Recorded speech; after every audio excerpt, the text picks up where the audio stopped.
Social media da phangzaba update post khara mayamda pathokchari ahanbada tomtom sana nongsaba hairiba nupa asina SKTB gi unaduna wari watai sabagi thauram amada Chief Minister Birengi mathakta akanba wahi haikibagi mayokta legal action lawragani haina cherol amana khangalakli. Next update ta loina bina Mapuroiba bu fina khori lahatuna hatlmle lotkhre.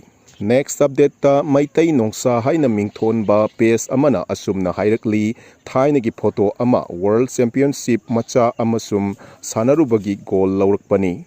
Matamgi matung inna wakhansu hongkhre. Matam amada Olympian gi wakhal haujikna imalaiba kannabagi wakhan Robin Mangang khwairakpam gi page na asumna phongdorakli mikha pona mithibong mitambal oina hingdok sarukpudi yeknaba taradang hatlamaga Sangna sarga ka kibana saruk sa mehena fai mikap thoklo iraisa sa.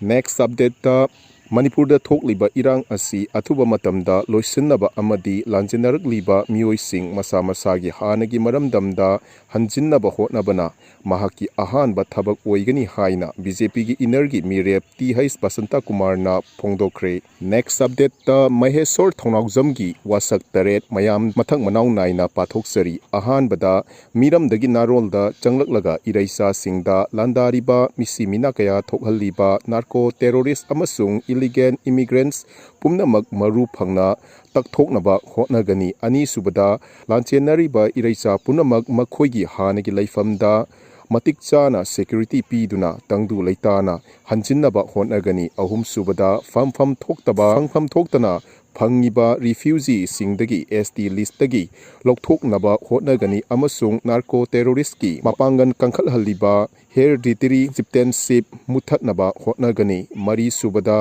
mari subada chitha hauraba Manipurgi yelhomi phurup singbu ST lista yahonnaba hotnagani manga subada Manipurgi territorial integrity da singnarakpa safu khudingmak mamang thana mayoknagani amasung haujik sathariba lan asida imalaibak amasung khun ngakpa chamjaraba iraisa singbu awangba thakta ikai khumnagani amasung makhoigidamak ngaklo oigani. Taruk subada iraibak asigi naha oiriba youth kayada political internship piduna political awareness mapung phana pijagani. Amasung taret subada party gi high command na aigi high command oiroi miyamna aigi high command oigani.